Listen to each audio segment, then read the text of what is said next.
Merhabalar. Geçtiğimiz Eylül ayının ifade, düşünce özgürlüğü, örgütlenme özgürlüğü, toplantı ve gösteri özgürlüğü ihlallerini konuşacağımız toplantıya başlıyoruz. Her zaman olduğu gibi 4 bölgeden İHA'de temsilcileri, raportörleri önce raporlarını sunacaklar. Sonra TİAV'nin de katılımıyla birlikte bir genel değerlendirme yapacağız. Alfabetik sırayla başlıyoruz hep. Buyurun Ankara.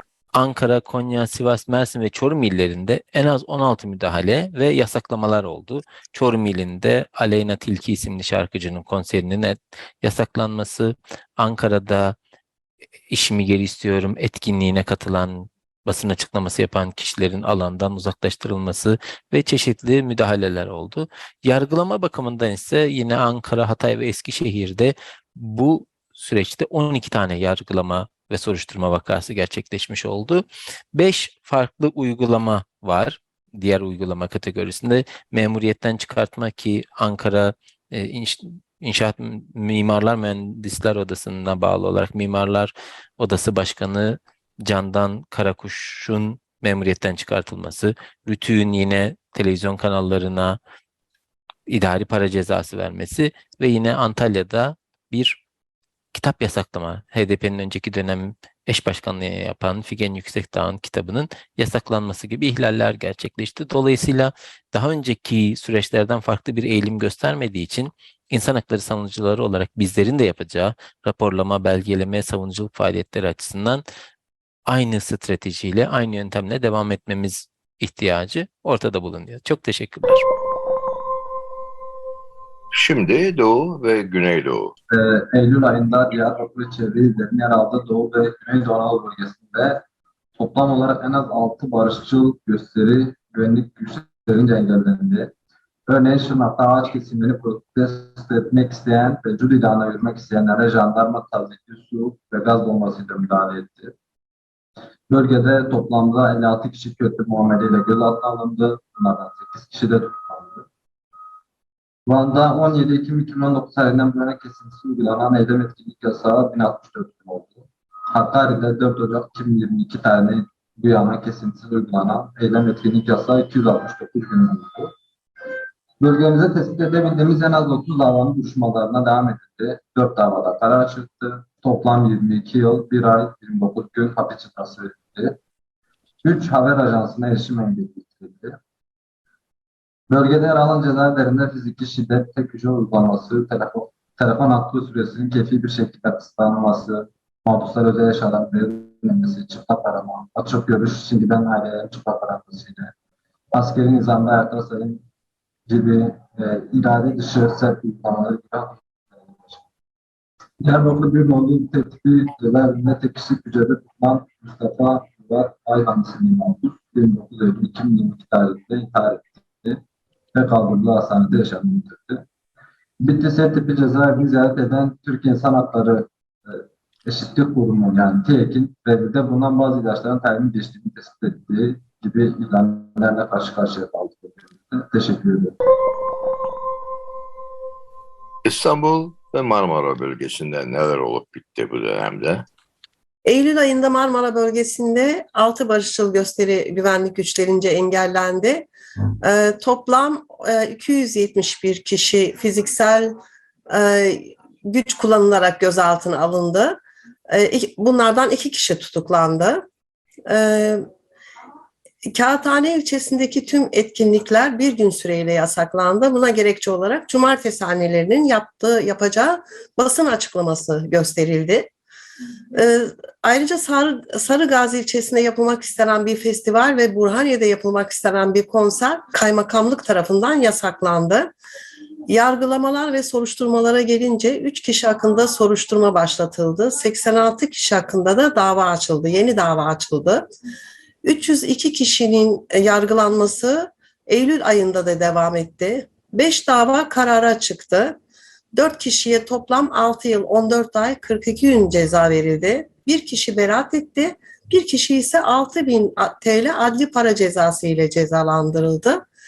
Diğer uygulamalara gelince cezaevinde koğuş aramaları sırasında bulunan Figen Yüksekdağ'ın Yıkılacak Duvarlar isimli şiir kitabına el konuldu.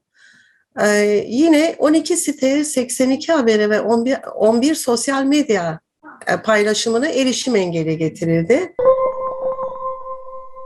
İzmir, Ege, Batı Akdeniz. 400 sağlık emekçisine İl Sağlık Müdürlüğü İzmir diyorum Muğla'da disiplin soruşturması açıldı. Burada da bir festival yasaklanması oldu Balıkesir'de. Sonra İkizköy'deki Akbelen Ormanı'nı korumak için mücadele eden İkizköylerin suyu kesildi. Bir kişi başka Turgutlu'da gözaltına alındı. 9 Eylül Üniversitesi Tıp Fakültesi Dekanlığı Özlük ve Ekonomik Hakları için 15-16 Eylül tarihinde iş bırakan asistan hekimlere 15 kişiye soruşturma açtı. 21 işçi ise Torbalı'da Birleşik Metal İş Sendikası'na üye oldukları için işten atıldılar. Soruşturma ve yargılamalarda 2 dava izledik. Birincisi Boğaziçi öğrencilerine destek vermek için yapılan basın açıklamasına polisin saldırması sonucu gözaltına alınan ve hakların da neden olduğu bilinmediği Cumhurbaşkanı'na hakaret davası ve ayrıca mukavemet davaları açılan 3 kadının duruşması görüldü ve duruşma bu ayın 7'sine ertelendi. Karşıyaka Cumhuriyet Başsavcılığı İzmir Barosu Başkanı Özkan Yücel ve yönetim kurulları hakkında Diyanet İşleri Başkanı Ali Arbaş'ın sözlerini eleştirdikleri için dini değerleri alenen aşağılama suçlamasıyla iddia hazırlandı. Bir partinin İzmir'de bir partinin ilçe başkanının tutuklanması talebi istemiyle sevk edilmesi sonucu bu sevki yapan savcı ve yine onun eşi hukukçu olan eşi bir gecede başka bir yere sürüldü. Milas İkizköy Akbelen ormanlarını savunmak için duran kişilere jandarmanın yapmış olduğu saldırma sonucunda kamu görevlisinden hakaret etmek ve görevi yaptırmamak için direnmek suçlamasıyla 3. Asliye Ceza Mahkemesi'nde Muğla'da reddi hakim değerlendirildi ve durum 21.11.2022'ye bırakıldı. Diğer uygulamalarda Gülşen'in ev hapsinde olmasından dolayı İzmir Internasyonel Fuarı'nda çim konserinde sahneye çıkması gerekirken vokal grubu çıktı. Aydın'ın İncirliova ilçesinde bir ev satın almak isteyen Iğdırlı Kürt ailenin yolu köylülerce kesildi ve ırkçı saldırıya maruz kalarak linç edildiler. Ayrıca İçişleri Bakanlığı Büyükşehir Belediye Başkanı Tunçsoyer hakkında 3 ayrı soruşturma açılmasına izin verdi.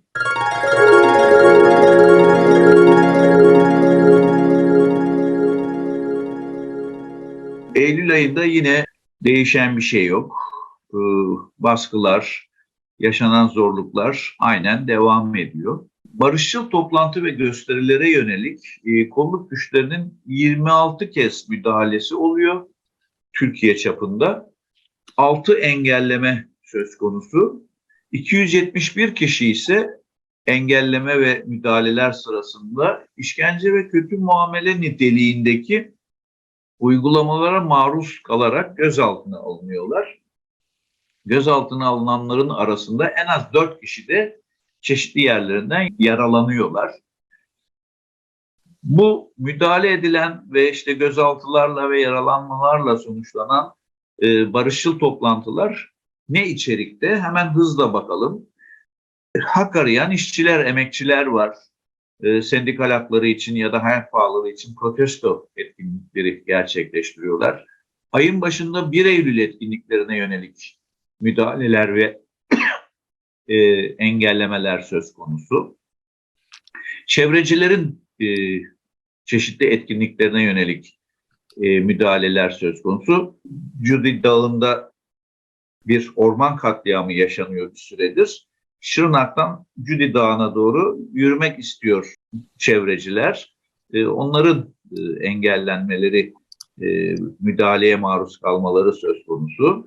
İnsan hakları savunucuları var. Hatta insan hakları savunucularının bir kısmı bu ülkenin sorunlarına değil de İran'da polisin işkence ve kötü muamelesi sonucu yaşamını yitiren bir kadının öldürülmesini protesto için yapıyorlar. Mahsa Amini isimli kadının öldürülmesini Eskişehir'de protesto edenlere daha sonra halkı kin ve nefrete yöneltiyorlar diye Eskişehir'de soruşturma başlatılıyor.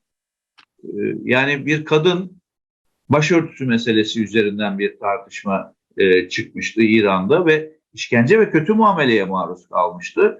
Bunu protesto etmek nasıl halkta bir kin ve işte nefret duygularını körüklüyor diye bir şeye yol açabilir ve nasıl bir soruşturma anlaşılır gibi değil. Eylül ayında gerçekleşen cumartesi annelerine yönelik gözaltı eylemi Türkiye'nin resmini çıkarıyor. Ben onu kısaca hatırlatmak istiyorum. Şimdi hatırlandığı gibi 700. hafta oturumuna yönelik polis müdahale etmişti cumartesi annelerine, insanlarına.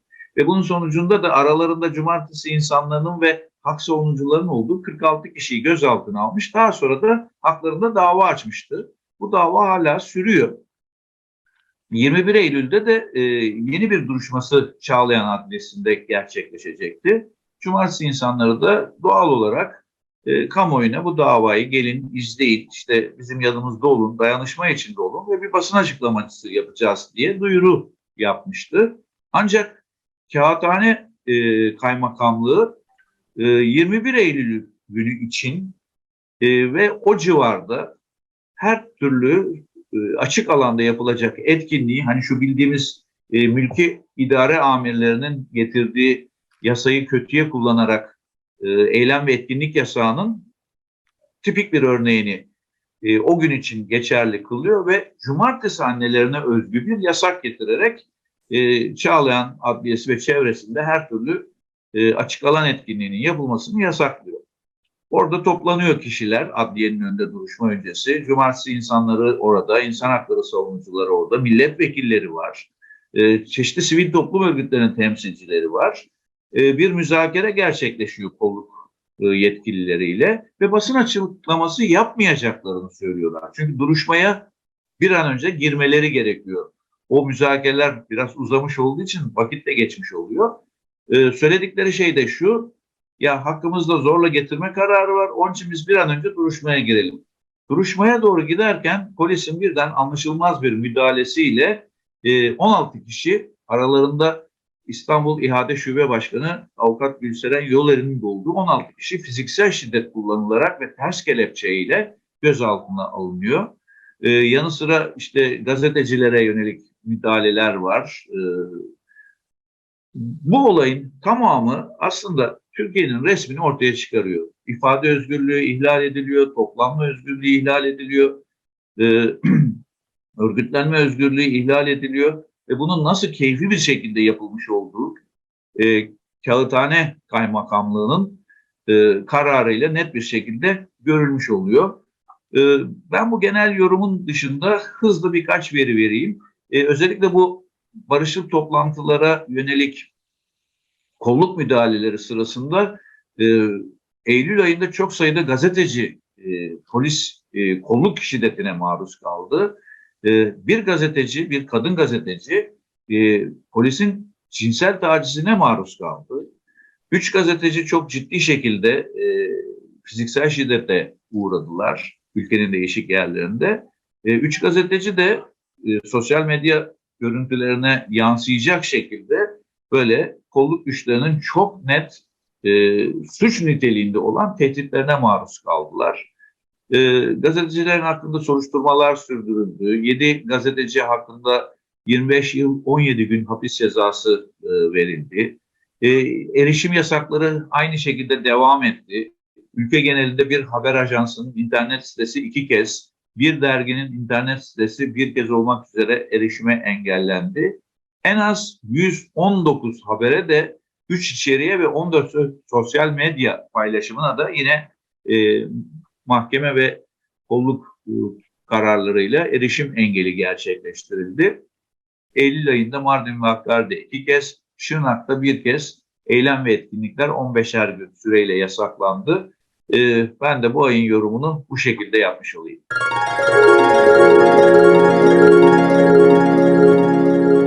Eylül 2022'de bu şekilde geldi geçti. Ekim'in hesabını ise Kasım ayının ilk günlerinde konuşmak üzere. Hepiniz hoşça kalın.